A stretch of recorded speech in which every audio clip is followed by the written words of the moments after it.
thank you ya buat Gus Day. Dan selamat sore buat Sobat Guntur dimanapun Anda berada, yang lagi di rumah aja atau yang lagi keluyuran entah kemana ya. Karena sekarang udah masuk new normal ya. Ada yang udah nangkri. Jadi hari ini senang banget barengan sama Ade Dorcas yang akan nemenin Sobat Guntur di Your Community edisi Minggu 19 Juli 2020.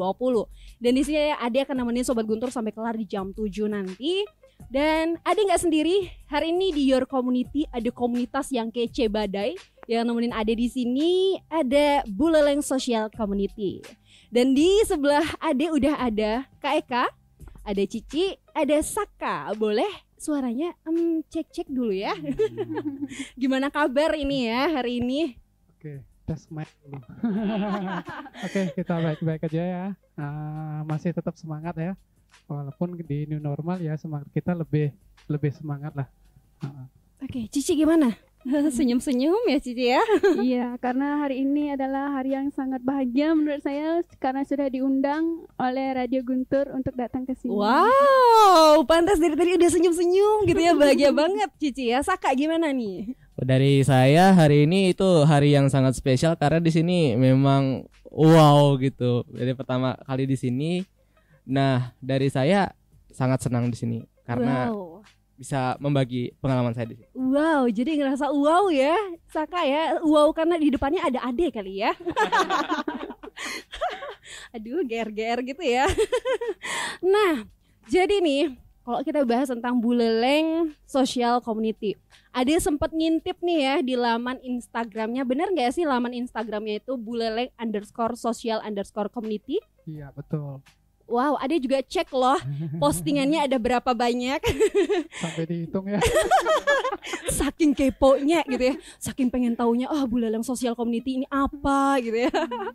Kegiatannya apa. Dan nah, Ade lihat ada 1000-an postingan. Nah, gimana nih, apakah 1000-an postingan ini menjelaskan tentang kegiatan dari Buleleng Social Community ini gimana? Menurut Saka dulu deh. Dari saya, ya kalau dari postingan-postingan yang ada itu jelas dari awal terbentuknya Buleleng Social Community sampai sekarang itu dari kegiatan yang telah dilaksanakan itu semuanya terupload di sana. Jadi untuk terupdate-nya, semakin terkenalnya untuk Buleleng Social Community, kita menggunakan media-media seperti itu. Wow, jadi bener-bener itu setiap kegiatan langsung diposting sana ya, langsung diposting. By the way, anyway Baswe nih ya, mau tahu dulu nih kegiatan-kegiatan dari BSC ini apa aja sih? Untuk kegiatan dari BSC itu sendiri biasanya untuk membantu masyarakat di pembangunan desa seperti itu, dan juga banyak juga program-program seperti program-program lain selain BSC. Program utama BSC itu ada bekerjasama dengan Universitas Pendidikan Ganesha seperti HMJ Pendidikan Matematika, itu mengadakan program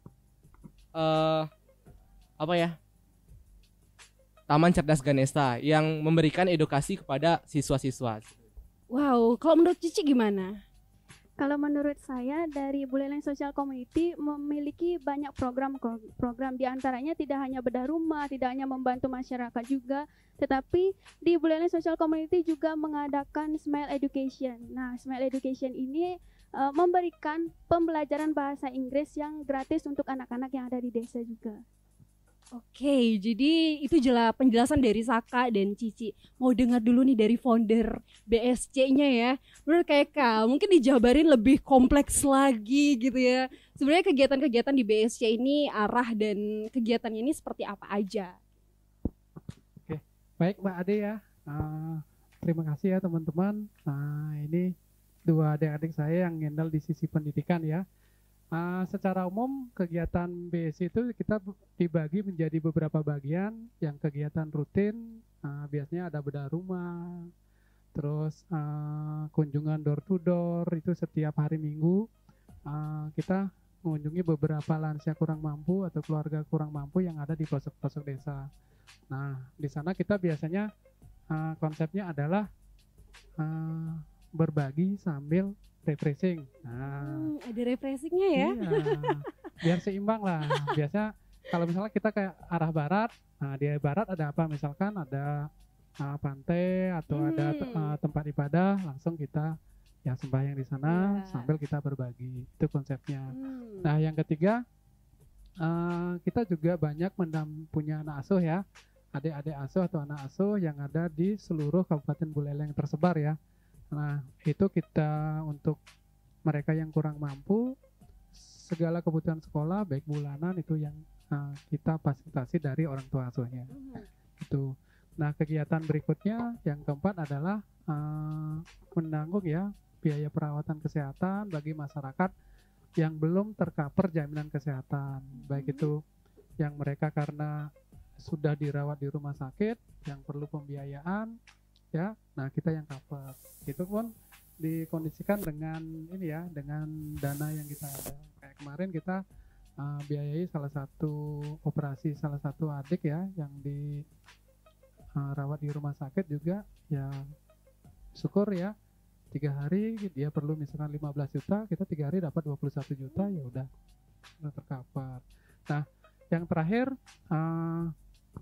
selain di sisi charity tersebut, kita juga ada program khusus yaitu pendidikan, mengajar anak-anak yang ada di pelosok-pelosok desa. Itu rutin kita lakukan setiap hari Minggu. Tenaga pengajar kita siapkan, kita ada MOU dengan Undiksa juga dari jurusan matematika. Nah setiap minggu itu mereka yang mengkoordinir. Nah segala fasilitas tempat dan kerjasamanya ya kita yang atur. Mereka yang tinggal datang belajar, mengajar, membina adik-adik yang di sana. Mungkin itu Mbak Ade ya. Wow, jadi kompleks ya kegiatannya, banyak. Jadi kalau dilihat dari jumlah kegiatannya pasti dong ya BSC ini udah punya perjalanan yang panjang banget. Kalau boleh tahu kapan sih waktu terbentuknya BSC ini dan motivasinya dibentuk BSC ini apa gitu? Jadi apakah berbagi sambil jalan-jalan motivasinya atau mungkin sebenarnya ada tujuan yang memang harus dicapai BSC? Mungkin boleh Kak Saka. Kok Kak Saka sih, Kak Eka deh ya. Mungkin ini ya, awalnya BSC itu tahun 2015 ya. 2015 ya mungkin karena awalnya saya sendiri sih sebenarnya menyisihkan ya sebagian penghasilan ya, paling hanya mampunya 1 atau 2 paket sembako ya, sambil jalan kemana ada lansia misalkan yang tidak sengaja kita temui ya kita berikan. Nah terus rutinitas itu terjadi, saya lakukan. Nah lama kelamaan ya mungkin nggak tahu, mungkin karena seleksi alam mungkin ya. Nah seleksi alam apa ya, begitu saya lakukan itu saya posting ke Facebook pribadi dulu ya. Facebook pribadi ya, mungkin nggak tahu banyak yang inbox ya. Mereka di sini ada loh lansia yang butuh ini. Terus karena saya mampunya setiap bulan itu paling 3 atau sampai 5 paket kan. Tetapi kalau lebih dari itu wah lumayan berat mikir juga sih. Juga ya, ini dari mana nanti ngambilnya gitu. Makanya dari mana gitu loh. Nah makanya mau tidak mau ya udah kita open donasi lah. Makanya begitu kegiatan kita posting, kita open donasi bagi sahabat yang mau menyisihkan untuk kegiatan yang di minggu depan ya silakan, yang mau menitipkan ya lumayan banyak, makin banyak yang terjadi sehingga pada saat pertama kali kita bedah rumah nih ya kan, nah pas jalan-jalan kita ada yang inbox, ada kakek dan nenek yang tinggal dalam gubuk sederhana ya di desa Kaliasem kan. Wah itu kan Lovina itu kan masuk kawasan Lovina kan lumayan. Kalau orang berpikir Lovina itu wah pasti orang-orang di sana mampu dengan kawasan apalagi dengan kawasan pariwisatanya ya. Tetapi ya setelah waktu itu masuk ke dalam-dalamnya ya ternyata ada seorang kakek dan nenek yang tinggal dalam gubuk sederhana, bukan gubuk sederhana sih, tetapi hanya apa ya, tumpukan dindingnya itu ya tumpukan daun kelapa aja. Daun kelapa ya ternyata baru dimasuk ke sana ya ada kakek yang lumpuh sama nenek tua yang berdua tinggal di sana. Ya MCK juga di sana, mandi, cuci, kakus semua di sana, tetapi udah baunya udah bisa. Ya dari berawal dari itu posting ya, selang seminggu kita udah terkumpul waktu itu 8 jutaan kalau nggak salah. 8 jutaan ya kita bisa rehat sih. Rehat berikan semua ya sehari ya dengan justru dengan bantuan teman-teman TNI. Nah makanya sampai sekarang kalau BSC setiap bedah rumah itu ya teman-teman TNI yang bantu. Gitu. Jadi ini bener-bener kegiatannya dari Kak Eka sendiri yang punya inisiatif, terus diposting, ya makin banyak nyarinya kemana juga, dan akhirnya ada teman-teman juga yang mau ikut ambil bagian di sini ya, dan itu keren banget. Apalagi ini udah jalan 5 tahun dong ya, 2020, dengan sekarang udah banyaknya anggota juga di BSC ini keren banget sih. Keren, masih open gak sih? Oke, jadi kalau bicara BSC, kan tadi bilang dari Kak Eka sendiri, sekarang udah terus ada orang lagi yang ikut gabung di sini.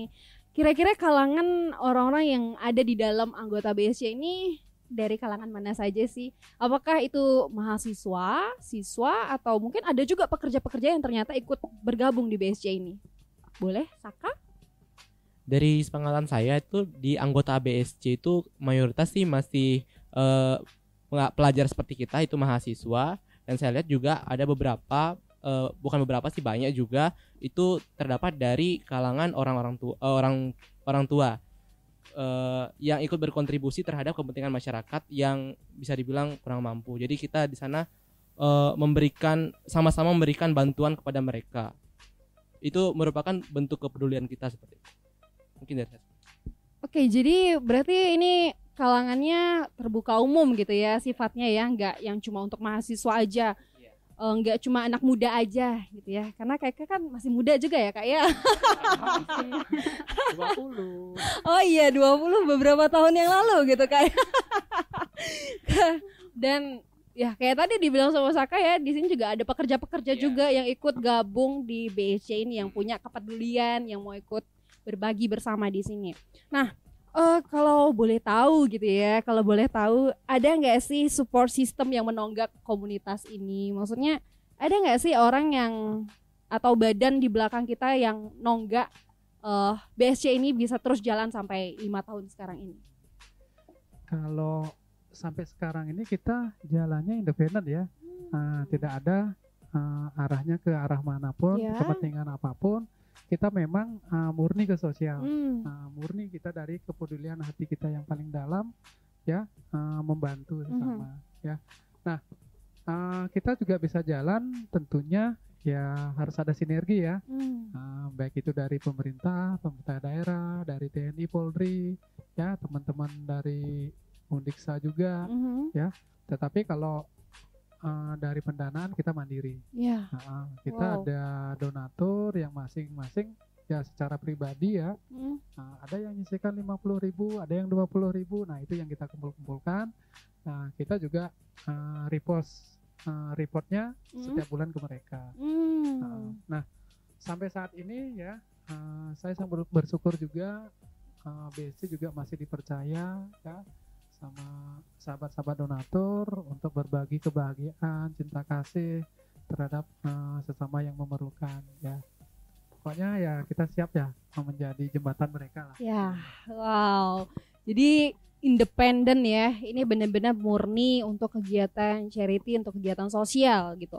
Dan kalau tadi sempat Saka dan Cici singgung salah satu kegiatan di pendidikan gitu, karena ini seru nih ya bahas pendidikan. Apalagi sekarang itu pendidikannya benar-benar harus diperhatikan gitu ya. Jadi ada banyak juga daerah-daerah yang pendidikannya masih tertinggal, ada daerah-daerah yang pendidikannya juga belum terjamah dengan baik gitu.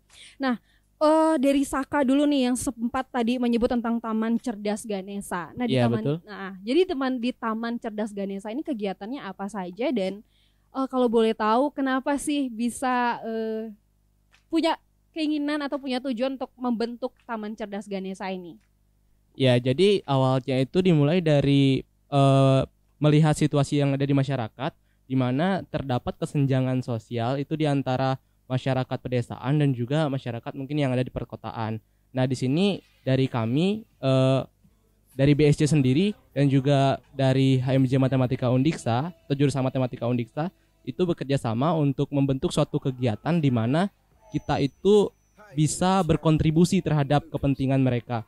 Di mana dalam hal ini kita itu seperti memberikan kegiatan edukasi, pendidikan, memberikan pendidikan gratis kepada mereka, karena jika kita melihat yang masyarakat pedesaan itu kan bisa dibilang mungkin kurang dalam hal biaya seperti itu, mungkin dalam jika yang di perkotaan itu bisa mendapatkan les privat seperti Iya. itu, dan dari kita memberikan inisiatif kepada mereka untuk memberikan kontribusi berupa pendidikan gratis kepada mereka agar mereka bisa merasakan juga tambahan belajar seperti itu. Jadi dari kami melihatnya seperti itu. Ya, jadi kalau di Taman Cerdas Ganesha ini pelajaran yang mereka terima itu bentuk pelajarannya apa saja? Apakah hanya matematika atau memang lingkup mata pelajaran yang memang diperlukan anak-anak ini? Jadi kira-kira mata pelajarannya apa aja? Ya baik, jadi dari kami, karena kami mahasiswa jurusan matematika, memang untuk pembelajaran yang diberikan itu lebih kepada pembelajaran matematika, tetapi tidak hanya sebatas itu. Dari kami juga memberikan pembelajaran tambahan seperti ada juga bahasa Inggris, selain yang khususnya seperti tadi English, Education. Special Education, itu juga kami dari berupa bahasa Inggris, dan lebih banyak di sana memberikan materi atau pembelajaran mengenai pendidikan karakter seperti itu. Jadi kita juga memberikan kontribusi di sana itu pendidikannya berupa kayak memberikan semacam belajar tapi sambil bermain seperti itu, agar memberikan pemahaman yang lebih mudah kepada siswa. Lalu gimana nih dengan Smile Education? Cici, mau denger dulu suaranya Cici nih. Jadi dari Smile Education-nya itu kan memberikan pembelajaran bahasa Inggris secara gratis untuk anak-anak desa. Nah, sama juga seperti yang dibicarakan Kak Saka, melihat dari kesenjangan sosial dari masyarakat juga yang memang dari tingkat ekonomi yang kurang gitu. Jika kita lihat dari perbedaan anak-anak kota dengan anak-anak desa, yang sekiranya anak-anak kota bisa langsung private kursus gitu, tetapi bagaimana dengan anak-anak desa seperti itu. Jadi dari sekumpulan ide-ide kecil bisa membentuk Smile Education ini seperti itu. Keren ya. Jadi kalau boleh tahu ini daerah jangkauannya udah daerah mana aja nih yang sudah ada Taman Cerdas Ganesha-nya dan Smile Education-nya udah desa-desa mana aja nih? Kalau Cici dari dulu. Smile Education-nya itu kami baru ada 2, yaitu Smile Education di Desa Temukus dan juga Smile Education di Desa Wonogiri. Oke, kalau Taman Cerdas Ganesha? Dari Taman Cerdas Ganesha sendiri itu sudah ada banyak daerah. Yang pertama sekali itu ada di Pangkung Paruk, dan untuk yang saat ini masih berjalan itu ada di Suwuk dan juga Desa Kerobokan. Wow, berarti sudah Menyusuri. menjelajah Buleleng ya. By the way, nih masih bisa nggak sih kalau mau daftar Smile Education?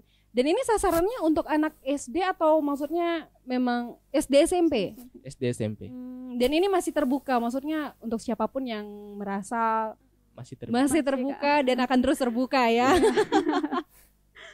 Oh, seru sekali ya. Gimana sih pengalamannya ngajar dulu deh dari Saka? Gimana sih pengalamannya ngajar?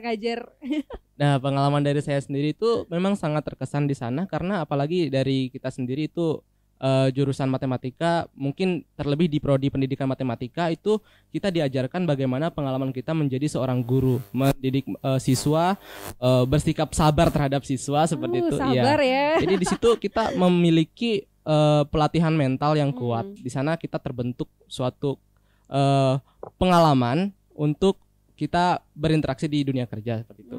Kemudian ya seperti itu. Ya jangan grogi ya Saka ya. Kayak baru ditatap gitu grogi ya. Aku perlu tutup mata aja deh nggak lihat Saka. Nah, Cici gimana? Kalau dari pengalaman saya selama di Smile Education itu menurut saya sih menyenangkan gitu, karena kan saya memiliki udah lumayan sih ilmunya gitu yang bisa dibagi untuk adik-adik di level universitas gitu. Nah, dari sanalah emang awalnya itu emang agak grogi gitu ngajar adik-adik gitu. Iya. Tapi kalau udah kebiasaan udah Jadi seru, udah seru. bisa karena biasa gitu Iya. ya. Jadi kalau teman-teman yang lain belum punya pengalaman ngajar, jadi pas ada mata kuliah yang harus terjun ke lapangan, wah udah biasa. Udah biasa. Ya, kecil. Udah duluan. Belum ya? Udah. Jadi Saka sama Cici gitu ya. Oke, jadi itu dari pendidikan ya, dari Taman Ceria, Taman Cerdas Ganesha dan Smile Education. Nah, kalau sekarang ini tanya dulu nih ya, kayaknya mau tanya-tanya dulu nih, karena tadi bahasnya tentang bedah rumah. Ini berat gitu ya bahasannya. Aduh. Tapi sanggup gitu ya, ini keren banget sih, ini luar biasa banget. Gimana sih sistem pendanaannya deh, pendanaannya gimana nih sampai wow hebat banget gitu bisa bantu. Ini kan bukan hal yang biasa, bukan hal kecil juga gitu ya. Keren banget. Gimana Kak Eka? Ya awalnya sih kalau memang dipikir-pikir agak berat ya, dipikir-pikir ya. Ya kalau dipikir aja berat gitu ya. Tapi gini, kalau kita ada kemauan pasti ada jalan lah. Yes. Itu yang pertama, itu prinsip harus ditanamkan. Together we can, ya bersama pasti kita bisa. Nah saya juga nggak bisa sendiri, harus juga dibantu oleh teman-teman, baik itu TNI, Polri, dan juga teman-teman dari pemerintah, baik pemerintah desa sebagai ujung tombak juga kan. Nah selama ini kita rutin ya, selama pandemi aja mungkin kita off dari rumah. Dari awal kita berdiri kalau bedah rumah itu sebulan itu 1 atau 3 jadi. 1 atau 3 rumah jadi. Itu dalam waktu sebulan? Sebulan? Iya. 1 atau 3 rumah itu 1 jadi? 1 atau 3 rumah jadi. Wow. Ya itu karena apa? Pertama teman-teman TNI selalu siap nih. Ya, Koramil, Kodim 1609 Buleleng selalu siap. Karena kita sudah ada apa ya, dari awal udah ada kesepakatan, oke, bedah rumah kita yang backup tenaga. Nah makanya kita aman dari sisi tenaga. Nah tukang nggak perlu lagi dah. Itu. Nah sistemnya adalah kita mainnya masing-masing case. Contoh nih, pas kita kunjungan door to door rutin setiap minggu itu kan kunjungan bersama itu. Nah di sana kita temukan, begitu kita ngasih sembako, penyaluran sembako, ya kita evaluasi di sana langsung, survei, cek kalau memang layak, bedeng sih yang kita utamakan, bedeng orang-orang nggak mampu, oke, kita langsung open donasi. Nah open donasi ya bersyukur ya sampai hari ini kita masih dipercaya sama donatur yang kita nggak tahu siapa mereka, orang-orang baik itu ya. Kita open donasi ya maksimal lah seminggu dah 15 sampai 20 juta terkumpul, ya kan. Nah makanya begitu kita terkumpul eksekusi. Makanya BSC nggak pernah punya kas ya. Nggak pernah punya kas. Nah itu dari sisi bedah rumah. Terus kalau misalkan ada yang minta bantuan untuk biaya perawatan kesehatan nih, contohnya kayak kemarin kita posting juga untuk adik Aryo yang dari WR Supratman, ya bapaknya mungkin karena masa pandemi ini kan tak kerja, ya di satu sisi adik keluarganya mereka itu udah nggak punya jaminan kesehatan. Nah kemarin diminta di rumah sakit kisaran 15 sampai 20 juta. Ya udah. Tapi bersyukur. Begitu mereka minta bantuan, ya udah operasi aja padahal uangnya nggak ada. Oh berarti oke jalan. Yakin pasti ada, pasti ada nih. Makanya gini, prinsipnya kita gini, kalau kita berbuat yang baik pasti ada jalan lah. Nah makanya ya udah jalan aja, suruh operasi aja sambil kita open donasi. Nah, kita mainnya lewat media Instagram, Facebook. Nah, dua media itu WA juga. Nah, makanya kalau kasus kemarin kita bersyukur ya, kita butuhnya 15 sampai 20 juta, 2-3 hari kita udah terkumpul 23 juta. Ya, artinya melebihi bisa bahkan melebihi. ya. Dan itu pun pada saat kita eksekusi ada sisa ya kita kembalikan lagi ke adiknya. Ya, kita nggak mau itu haknya adik mereka, bukan haknya kita. Ya makanya di teman-teman BSC ya kalau tim relawan semua udah tahu kita nggak pernah ada kas, langsung eksekusi action. Itu sih prinsip. Wow, keren ya. Ini nggak main-main soalnya, apalagi kalau bicara dana biasa kan ya. Aduh, gimana nyarinya? Tapi keren sih ya, yakin ada. Dan wah Sobat Guntur, ini seru banget bahasan kita kali ini. Dan ada masih banyak banget pertanyaan-pertanyaan yang ada kepo nih jawabannya dari teman-teman komunitas Buleleng Social Community. Tapi jangan kemana-mana, kita akan lanjut lagi setelah beberapa iklan berikut ini. Dan langsung aja ke rekan Gusde. Silakan rekan Gusde.